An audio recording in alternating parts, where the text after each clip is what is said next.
اعوذ باللہ من الشیطان الرجیم بسم اللہ الرحمن الرحیم طه ما انزلنا علیک القرآن لتشقى الا تذکرة لمن یخشى صدق اللہ العظیم رب اشرح لی صدری ویسر لی امری واحلل عقدۃ من لسانی یفقهوا قولی رب زدنی علما۔ تمام حمد و ثنا ہمارے کریم رب کے لیے اور کروڑہ درود و سلام محبوب کریم صلی اللہ علیہ وسلم کی ذات اقدس کے لیے آپ سب کی خدمت میں السلام علیکم ورحمۃ اللہ وبرکاتہ۔ آج ہم حضرت عمر فاروق رضی اللہ تعالی عنہ کے بارے میں جانیں گے، جن کا تذکرہ تورات میں، انجیل میں اور کتب سماوی میں بھی ہمیں ملتے ہیں، خصوصاً حضرت ابوبکر صدیق اور حضرت عمر فاروق رضی اللہ تعالی عنہ کا۔ فاروق کا معنی ہوتا ہے حق اور باطل میں تمیز کرنے والا، فرق کرنے والا، یعنی جو حق اور باطل میں جو فرق کر سکتا ہو، جان سکتا ہو، جس طرح حلال ہے حرام ہے ان میں فرق کر سکتا ہو، اسی طرح سچ جھوٹ اور فراست والا جو بندہ ہوتا ہے اس کو کہا جاتا ہے۔ یہ لقب کیوں ملا؟ ایک دفعہ ایک منافق اور یہودی کے درمیان جھگڑا ہو گیا اور فیصلے کے لیے گئے رسول اللہ صلی اللہ علیہ وسلم کے ذات اقدس کے پاس۔ اب محبوب کریم نے وہ فیصلہ یہود کے ہاتھ میں دے دیا کیونکہ وہی حق پہ تھا۔ پھر اس کے بعد وہ چونکہ مطمئن نہیں ہوا، دوبارہ وہ جاتا ہے منافق کدھر؟ حضرت ابوبکر صدیق کے پاس، اور وہ یہودی بتاتا ہے کہ اس کا فیصلہ پہلے ہو چکا، رسول اللہ صلی اللہ علیہ وسلم یہ فیصلہ کر چکے ہیں اور یہ فیصلہ میرے حق میں ہو چکا ہے، لیکن یہ منافق آپ کی طرف آنے میں بضد تھا۔ تو حضرت ابوبکر صدیق نے بھی یہی جواب دیا کہ جو فیصلہ رسول اللہ کا ہے وہی ابوبکر صدیق کا بھی ہے۔ پھر وہ ضد کرتا ہے منافق کہ چلو اب فیصلے کے لیے جاتے ہیں عمر فاروق کے پاس۔ جب حضرت عمر کے پاس جاتے ہیں، ان کو بھی یہودی بتاتا ہے کہ یہ فیصلہ پہلے ہو چکا ہے، رسول اللہ صلی اللہ علیہ وسلم کر چکے ہیں۔ اب آگے کچھ نہیں سنا حضرت عمر فاروق نے، فرمایا کہ بیٹھیں میں ابھی آتا ہوں۔ اندر گئے، تلوار لے کے آئے اور اس کا جو سر تھا یعنی گردن کو جدا کر دیا بدن سے۔ اب ان کے پاس دیکھیں کوئی حدیث نہیں تھی، کوئی سند نہیں تھی، کوئی دلیل نہیں تھی، لیکن کیا تھا ان کے پاس؟ جذبہ ایمانی تھا۔ اب وہ دلیل تلاش کرتے رہتے تو بہت پیچھے رہ جاتے۔ وہ ایمان والے لوگ تھے، وہ فراست والے لوگ تھے، وہ عشق مصطفیٰ ان کے انگ انگ میں تھا، کوٹ کوٹ کے بھرا ہوا تھا۔ رسول اللہ صلی اللہ علیہ وسلم آتے ہیں، پوچھتے ہیں عمر یہ کیا کیا؟ تو فرمایا کہ جو رسول اللہ کا فیصلہ نہیں مانتا عمر اس کا فیصلہ ایسے کرتا ہے۔ جبریل امین آگے اور فرمایا کہ ان کے اس کام کو آسمان میں بھی سراہا گیا ہے، اور پھر یہ لقب ملا حضرت عمر فاروق کو کہ حق اور باطل میں فرق کرنے والا۔ بہرحال حضرت عمر فاروق مراد مصطفیٰ صلی اللہ علیہ وسلم تھے۔ کیا مطلب مراد مصطفیٰ؟ رسول اللہ صلی اللہ علیہ وسلم نے اللہ سے دعا کی تھی کہ اے اللہ عمر کے ذریعے اسلام کی عزت میں اضافہ فرما یا اسلام کو تقویت عطا فرما۔ اب شام کو دعا ہوتی ہے تو صبح تقدیر بدلنے کے دیکھیے کیسے چانسز بنتے ہیں۔ ابو جہل جو بڑا بد نصیب تھا، اس نے اور بہت سارے لوگوں نے تو پہلے بھی پروگرام کیے ہوئے تھے کہ رسول اللہ صلی اللہ علیہ وسلم کو ختم کر دیا جائے۔ ابو جہل نے خصوصاً حضرت عمر فاروق کے بارے میں کہا کہ یہ ایک بندہ ہزاروں پہ بھاری ہے۔ بہرحال حضرت عمر کو چنا گیا کہ وہ رسول اللہ صلی اللہ علیہ وسلم کو شہید کریں گے۔ وہ گھر سے تلوار لے کر نکلتے ہیں، رستے میں کوئی ملتا ہے، پوچھتا ہے کہ عمر کدھر جا رہے ہو؟ تو حضرت عمر نے جواب دیا کہ میں وہ قصہ ہی ختم کرنے جا رہا ہوں جس کی وجہ سے بڑے فتنے ہو رہے ہیں، یعنی رسول اللہ کا نام لیا۔ تو اس نے کہا ذرا پہلے اپنے گھر کی بھی تو فکر کرو، تمہاری بہن اسلام قبول کر چکی ہے۔ اب وہ جاتے ہیں غصے کے ساتھ، بہن کے گھر جاتے ہیں، دروازہ جب ناک ہوتا ہے تو بہن بھی تو انہی کی تھی نا، فوراً اپنے استاد کو، خباب بن ارت ان کے استاد تھے جو انہیں قرآن کریم سکھا رہے تھے، اور انہی کی ڈیوٹی تھی مکے میں جو بھی ایمان لاتا اس کو تعلیم دی جاتی تھی۔ یہ رسول اللہ صلی اللہ علیہ وسلم نے ان کی ڈیوٹی لگائی ہوئی تھی۔ اب بہن نے جیسے ہی دیکھا نا بھائی آگے، تو فوراً استاد جی کو کہا کہ آپ سائڈ پہ ہو جائیے. حضرت عمر اندر جاتے ہیں, بہنوئی کو اچھا خاصا مارتے ہیں, پھر بہن کو بھی بعض جگہوں پہ لکھا ہو کہ بہن چھڑانے کے لیے آتی ہیں. بہرحال یہ بات ڈن ہے کہ بھائی جو تھے اس کو بھی اور بہن کو بھی, یعنی بہنوئی اور اس بہن کو بھی مارا. اب بہن بھی تو عمر کی تھی نا. جب پوچھا کہ میں کیا سن رہا ہوں کہ تم اسلام لائے ہو, تو جواب دیا کہ ہاں. کہا کہ میں وہی کہتی ہوں جو محمد صلی اللہ علیہ وسلم فرماتے ہیں, میں اللہ کو ایک مانتی ہوں, میں بتوں سے بیزار ہوں, میں مسلمان ہو چکی ہوں. اور بہن کے وہ تاریخی جملے, وہ خوبصورت ورڈز, کیا کہا کہ سن عمر, تو بھی خطاب کا بیٹا ہے اور میں فاطمہ بھی اسی کی بیٹی ہوں. تیری رگوں میں بھی اسی کا خون دوڑتا ہے نا, تو میری رگوں میں بھی اسی کا خون دوڑ رہا ہے. تو اگر کفر میں اتنا پکا ہے تو سوچ میں حق میں کتنی پکی ہوں, میں ایمان میں کتنی پکی ہوں گی, تیری مار سے پیچھے نہیں ہٹوں گی. یہ اصل وہ دکھا رہے تھے. حضرت عمر کہتے ہیں مجھے دکھاؤ تو صحیح, پڑھ کیا رہے تھے. اب وہ بہن دیکھیں وہ کیسی پکی بہن تھی. اللہ اکبر کہنے لگی وہ اللہ کی کتاب ہے, اس سے ستھرے لوگ ہاتھ لگاتے ہیں. عمر پہلے نہا کے ہو, پہلے غسل کر کے ہو, وضو کر کے ہو, پھر ہاتھ لگانا. پھر جب وہ سنتے ہیں نا, جب یہ ورڈ ان کے کانوں کو چھوتے ہیں کہ طہ, محبوب کا یہ میٹھا نام, اللہ اکبر. پھر اگلی آیت, ما انزلنا علیک القرآن لتشقی, اتارا ہم نے آپ پر یہ قرآن محبوبہ کیوں کہ آپ مشقت میں پڑے نہیں, بلکہ کیا ہے, الا تذکرۃ لمن یخشی, بلکہ یہ تو نصیحت ہے اس کے واسطے جو اپنے رب کریم سے ڈرتا ہے. یہ چوٹوں پہ چوٹیں لگ رہی تھی حضرت عمر کے سینے پہ. پھر اگلی آیت سنتے, تنزیلا ممن خلق الارض والسماوات العلی, یہ اتارا گیا اس ذات کی طرف سے جس نے پیدا فرمایا کس کو, یہ حیران کرنے دینے والی جو بلندیاں ہیں بغیر پلر کے آسمان کی, اور پھر پانی پہ کھڑی جو زمین ہے اس کا تذکرہ کیا. الرحمن علی العرش استوى, وہ بہت مہربان ہے, کائنات کو چلانے والا وہی ہے, وہی تختوں پہ بیٹھا ہوا ہے, وہی حکمران ہے. لہو ما فی السماوات و ما فی الارض, اسی کے ملک میں ہے جو کچھ آسمانوں میں ہے اور جو کچھ زمین میں, وما بینہما, اور جو ان کے درمیان میں بھی, وما تحت الثری, سنو سنو, اور جو گیلی مٹی کے نیچے ہے نا وہ بھی اسی کے ملک میں ہے. وَإِن تَجْهَرْ, سننا انسان, یہ آپ کے لیے بھی میرے لیے بھی یہ بولیے کیا, وَإِن تَجْهَرْ, اور اگر تو بلند آواز سے بھی بالقول بات کرے نا, فَإِنَّهُ, تو وہ بلا شبہ خالی اونچی آواز نہیں سنتا, یعلم السر واخفی, وہ تو بلا شبہ جانتا ہے رازوں کو بھی, دل کے بھیدوں کو بھی. وہ جو زمین کی تہوں کو جان سکتا ہے, من کی نگری کو نہیں جان سکتا, وہ جان سکتا ہے اللہ لا الہ الا ہو, کوئی عبادت کے لائق نہیں سوائے اس کے, یعنی اللہ وہ ہے کہ کوئی عبادت کے لائق نہیں اس کے بغیر. لہ الاسماء الحسنی, اس کے تو بڑے سونے سونے میٹھے میٹھے پیارے پیارے خوبصورت نام ہیں.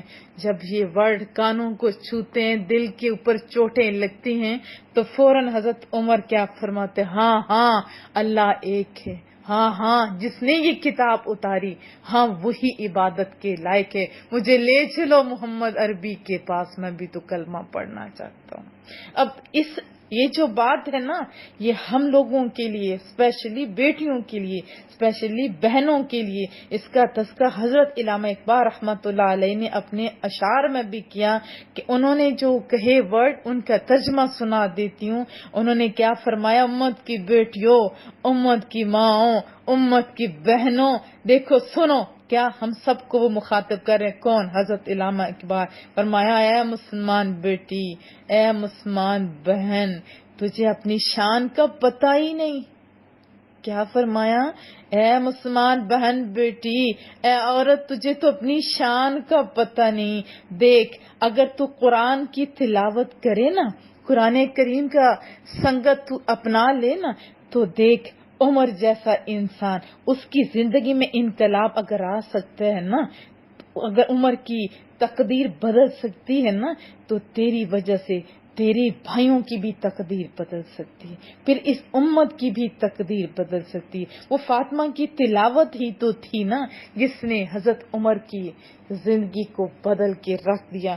پھر اس تلاوت کا اثر کیا ہوا، ایک واقعہ آپ کو سناتی ہوں، ایمان تازہ ہو جائے گا۔ اس وقت عورتیں بھی نماز پڑھنے کے لیے مساجد میں جایا کرتی تھی اور مرد بھی۔ ایک عاشق مزاج مرد تھا، بہت عشق کرتا تھا ایک عورت سے، وہ اس کے راستے میں کھڑا ہو جاتا ہے اور عورت کو کہتا ہے کہ میں تجھ سے بہت پیار کرتا ہوں، میں تیرے لیے سب کچھ کر سکتا ہوں، جیسے عاشق لوگ کہتے ہیں۔ اب وہ بھی تو بڑی سیانی تھی نا، فوراً کہنے لگی تو مجھ سے پیار کرتا ہے؟ ہاں میں تجھ سے کرتا ہوں۔ کہا تو کچھ کر سکتا ہے؟ ہاں میں تیرے لیے سب کچھ کر سکتا ہوں، تو بول کے تو دیکھ۔ تو اس نے کہا میں تجھ سے اور کچھ نہیں کہتی، بس اتنا کہتی ہوں کہ 40 نمازیں تو حضرت عمر فاروق کے پیچھے پڑھ کے آ، جب 41واں دن ہوگا تو میں یہاں کھڑے تیرا انتظار کر رہی ہوں گی۔ وہ آدمی حضرت عمر فاروق کے پیچھے جب 40 نمازیں پڑھتا ہے، 41 دن آتے ہیں، وہ عورت وہاں پہ کھڑی ہوتی ہے، وہ عورت بلاتی ہے آجا آجا میں تیرا انتظار کر رہی ہوں۔ تو اس آدمی نے کہا کہ اب مجھے تیری ضرورت نہیں، عمر نے میرے دل کا تعلق اللہ سے کر دیا ہے۔ یہ ہوتی ہیں تقدیریں بدلنے والی بہنیں۔ آپ بھی تو سوچیں نا، کبھی آپ نے بھی مصلی پہ بیٹھ کے قرآن کریم کی تلاوت کر کے دعائیں کی؟ اگر ہم عورتیں اپنی کرداروں کو بلند کر لیں گی نا، کافروں نے تو بڑی واضح یہ ورڈز لکھے، بہت مشہور کلمات ہیں ان لوگوں کے، کہ ایک عمر تھا تو آدھی دنیا میں مسلمانوں کی حکومت ہوگی، اگر یہی عمر زندہ رہتے یا اگر دوسرا عمر پیدا ہو جائے تو دنیا میں کہیں کافر نہ رہے۔ آؤ اپنے اللہ کے ساتھ لگ جاتے ہیں، اللہ کے کلام کو تھام لیتے ہیں، حیا کا دامن پکڑ لیتے ہیں، آنکھوں میں حیا ہوگی، کردار ستھرا ہوگا، تو پھر زبان سے جو نکلے گا تو پھر اثر ضرور کرے گا۔ بہرحال حضرت عمر فاروق جاتے ہیں تو رسول اللہ صلی اللہ علیہ وسلم کے گھر کے ساتھ ہی جیسے باہر ہوتے ہیں نا آدمی کھڑا ہوا نگرانی کے لیے، حفاظت کے لیے، تو وہاں حضرت حمزہ کھڑے تھے۔ رسول اللہ صلی اللہ علیہ وسلم تک جب بات پہنچی کہ عمر آ رہے ہیں تو فرمایا عمر کو آنے دو، عمر کو آنے دو۔ جب آئے تو پوچھا کیوں آئے؟ کہا مجھے کلمہ پڑھا دیجیے۔ اور جب انہوں نے کلمہ پڑھا تو مسلمانوں نے اتنے زور سے نعرہ تکبیر کہا کہ مکے کی گلیوں میں اللہ کے ذکر، اللہ کے اس نام کی، اللہ اکبر کی صدائیں گونجنے لگی۔ ایسا کلمہ پڑھا کہ مکے کے اندر اللہ کا نام اس انداز سے بلند ہوا کہ مسلمانوں کے اندر خوشی کی لہر دوڑ گئی، اور پہلی دفعہ مسلمانوں نے اور رسول اللہ صلی اللہ علیہ وسلم نے اعلانیہ نماز پڑھی تھی کعبۃ اللہ کے اندر۔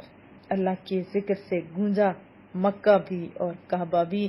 جبریل امین اتنی دیر میں آتے ہیں، جب کلمہ پڑھا جا رہا ہوتا ہے تو فرمایا محبوبہ خالی زمین والے آج خوش نہیں ہیں، آسمان کے نوری فرشتے بھی ایک دوسرے کو مبارکباد دے رہے ہیں، آپ نے کل شام کو مانگا تھا، دیکھیے آپ کو مل گئی۔ فاروق اعظم حضرت عمر فاروق مکہ کے 14 پڑھے لکھے لوگوں میں شامل تھے، بہت ذہین تھے، دور اندیش تھے، قابل تھے، صلاحیتوں سے مالا مال تھے، طاقتور تھے۔ کشتی کا جب مقابلہ ہوا کرتا تھا تو گائے کی کھال پر کھڑے ہو جاتے، 7 بندے کھینچتے تھے اس کھال کو نکالنے کے لیے، کھال پھٹ جاتی تھی لیکن نکال نہیں سکتے تھے، اتنے وہ طاقتور انسان تھے۔ ان کی زندگی کا ایک ایک لمحہ بہت خوبصورت ہے۔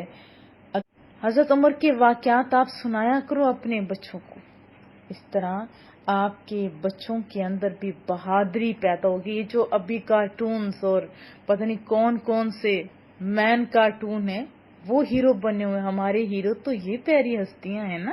حضرت عائشہ صدیقہ رضی اللہ تعالیٰ عنہ فرمایا کرتی تھی کہ اپنے محفلوں کو حضرت عمر کے ذکر سے مزین کیا کرو, اور ان کی حیات کے اندر ایسے خوبصورت واقعات ہیں کہ ہر ایک کے لیے رول ماڈل ہیں, چاہے ایسا ینگ ہو, چاہے کوئی لیڈر ہو, چاہے کوئی بھی ہو, اس کے لیے رول ماڈل ہیں حضرت عمر فاروق. ابھی جو مرد حضرات ہیں سب کی میں بات نہیں کرتی ہوں, زیادہ تو بہت زیادہ اچھے ہیں, کچھ ایسے ہیں جو عورتوں کے ساتھ تو میں ہر ٹائم لگے رہتے ہیں. بہت سارے میرے پاس میسیجز آتے ہیں, تو ایک واقعہ آپ کو سنائی دیتی ہوں.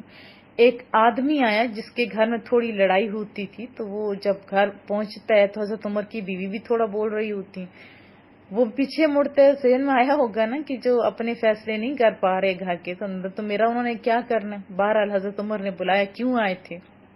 عرض کرنے لگے اس لیے آیا تھا کہ میں اپنی بیوی کی شکایت لے کے, لیکن آپ کا ہی ماجرا تو انہوں نے بڑا خوبصورت انداز میں ایسا میٹھا جواب دیا. اس میں عورتوں کو بھی شے نہیں ملنی چاہیے کہ فوراً جواب دینا شروع کر دیں گے, لڑائی کریں, نہیں. عورت تو بڑی شانوں والی ہوتی ہے نا, عورت تو بڑی پیار کرنے والی ہوتی ہے. ہاں پھر جب کوئی نہیں سنتا تو تھوڑا اونچا بول سکتے ہیں, لیکن خواہ مخواہ کے بولنا, اس طرح عورت اپنی عزت گنوا بیٹھتی ہے. حضرت عمر نے بڑا میٹھا جواب دے فرمایا, دیکھ میری عورت ہے نا, اب بچوں کی ہماری روٹیاں بناتی ہے, ہماری خزانچی ہے, صفائیاں کرتی ہے, کپڑے دھوتی, ایک ایک چیز کو گنوا دیا, اور اگر تھوڑا بول جاتی تو کیا ہوا, اور اس کو کیا سمجھا گے, پوری دنیا کو سمجھا گے کہ عورت کی تو عادت ہے, عورت کے مقابلے میں مردو عورت نہ بنو. سمجھ آئی کہ جواب نہ دیا کرو. اور بہرحال میں عورتوں کو بھی یہ عرض کروں گی کہ زیادہ جواب دینا یہ کوئی اچھی علامت نہیں ہے, اور اسی طرح مرد بھی انا کا جو مسئلہ بنا لیتے ہیں تو یہ بھی رسول اللہ کی تعلیمات میں سے نہیں ہے. رسول اللہ صلی اللہ علیہ وسلم کے یہی تو تربیت تھی کہ عمر جیسی ہستی جو حکمران ہو کے بھی ایسے تھے. ہمارے مردوں کو بھی ایسا ہونا چاہیے, اور عورتوں کو بھی ایسا جیسے رسول اللہ کی تعلیمات ہیں. تو اس کے لیے آپ کو سیکھنا پڑے گا. جب سیکھو گے تو پھر حضرت عمر کی ہستی, ویسے تو ان کا ہر لمحہ بہت خوبصورت, ہر واقعہ بہت خوبصورت, ایسے حکمران کہ ہر ایک گھر کی خبر رکھنے والے, کہ کوئی غریب نہ مر جائے, ایون کہ کوئی جانور بھی نہ مر جائے. زمین کے اوپر جب زلزلہ آتا ہے تو فوراً کیا کرتے ہیں, لاٹھی مارتے ہیں, اور کیا کہتے ہیں, زمین کیا عمر نے تیرے اوپر انصاف نہیں قائم کیا کہ تو ہل رہی, اور زمین بھی ساکت ہو جاتی. ایسے حکمران تھے وہ, منصف, انصاف کرنے والے. اور عمل ان کا دیکھیے, جب آپ امام تھے اور آپ کے اوپر حملہ ہو جاتا ہے, اب رسول اللہ کی یہی تو تعلیمات ہے, جو امام ہوتا ہے اس کے پیچھے والی جو سائیڈ ہوتی ہے, پہلی جو صف ہوتی ہے, اس کے اندر کوئی ایسا ایجوکیٹ بندہ ہونا چاہیے کہ پہلے بندے کے ساتھ اگر کوئی مسئلہ ہو جائے تاکہ فوراً اس کو پکڑ کے اپنی مسلح امامت پہ کھڑا کر کے وہ اپنا پورا کام کر سکے. اب حضرت عمر فاروق پہ حملہ ہوتا ہے, شدید زخمی ہو جاتے ہیں. اب دیکھیے پھر بھی نماز کی فکر ہے, پھر بھی نماز کی فکر ہے. رسول اللہ کی تعلیمات بھی تو یہی تھی نا, آخری لمحے بھی صلاح صلاح کی صدایں تھیں. ذرا آپ مجھے بتائیے, کیا آپ بھی نمازی ہیں؟ کیا ہر حالت میں آپ بھی نماز پڑھتے ہیں؟ کیا ہر لمحے ایسے ہی آپ بھی چاہتے ہیں جیسے یہ پیاری پیاری ہستیاں کر رہی تھی؟ بہرحال اب شدید زخمی ہوتے ہیں, اب پیچھے کھڑے حضرت عبد الرحمن بن عوف کو پکڑتے ہیں, اپنی جگہ پہ کھڑے ہوتے ہیں, اور پھر بے ہوش ہوتے ہیں, اور پھر 3 دن تک مرہم پٹی وغیرہ ہوتی رہتی ہے. ایک اور بات جو بہت ہی مزے اور پتے کی بات ہے, یہ ہم مسلمانوں کے لیے, ہم مسلمانوں کے, ہم تو ایسے مسلمان ہیں, جیسے ہی تھوڑا ہوش آیا نا, پوچھتے ہیں کہ مجھے مارنے والا کون تھا؟ بتایا وہ تو مجوسی تھا, آتش پرست تھا. تو فوراً کہنے لگے شکر الحمدللہ میرا خون کسی مسلمان کے ہاتھوں نہیں ہوا, یعنی کوئی مسلمان گناہگار نہیں ہو. دیکھو دوسروں کی اتنی فکر ہے, ذرا ہم بھی اپنے گریبانوں میں نہ دیکھیں. بہرحال 27 ذی الحجہ کو محراب میں نماز پڑھاتے ہوئے حملہ ہوتا ہے. 1 محرم الحرام کو اس دنیا سے پردہ فرما لیتے ہیں. اور پھر دیکھیے انہوں نے وصیت کیسے کی کہ میرا جنازہ حضرت صہیب رومی پڑھائیں. حالانکہ اس دور میں بڑی بڑی پیاری ہستیاں تھیں, حضرت علی مرتضیٰ, حضرت عثمان غنی تھے, پھر قرآن کریم جو کاتبین وہی تھے اور بڑے پیارے پیارے لوگ تھے. دیکھو اسلام کس کو عزتیں دیتے، وہ یہ نہیں دیکھتا یہ غلام ہے یہ آقا عرفان، نہیں. ادھر دیکھو نا حضرت بلال کو کتنی عزتیں دی. یہ واقعہ میں نے آپ کو سنایا ہوا ہے کہ وہ چلتے جو ہے زمین پہ ہیں اور صدائیں آسمانوں پہ سنائی دی جاتی ہیں، اور پھر جب حضرت بلال آتے ہیں اس وہی پورا واقعہ میں نے 12 آپ کو سنایا ہوا ہے. حضرت عمر دیکھتے ہیں تو دوڑ پڑتے ہیں آقا بلال آگے. یعنی یہ عزت دی ہے ہمیں اسلام نے اور یہ طریقہ ہمیں سکھایا. تو یہاں پہ بھی بڑی بات ہے کہ حضرت صہیب رومی جو ایک غلام تھے ان کے لیے وصیت فرمائی کہ وہ میری نماز جنازہ پڑھائیں. کیوں؟ کیونکہ وہ بارگاہ رسالت میں بہت محبوب تھے، جیسے حضرت بلال تھے نا ایسے ہی یہ. کریم رب سے دعا ہے مولا کریمہ ان پیاری ہستیوں کو جنت میں اعلیٰ سے اعلیٰ مقام عطا فرما، اور ہم سب کو ان پیارے لوگوں کی محبت اور ان کے نقش قدم پر خصوصاً رسول اللہ صلی اللہ علیہ وسلم کے بتائے ہوئے طریقے کے مطابق زندگی بسر کرنے کی توفیق عطا فرما. السلام علیکم ورحمۃ اللہ وبرکاتہ. وصلی اللہ تعالی علی محمد. سبحانک اللہم وبحمدک نشہد ان لا الہ الا انت نستغفرک ونتوب الیک.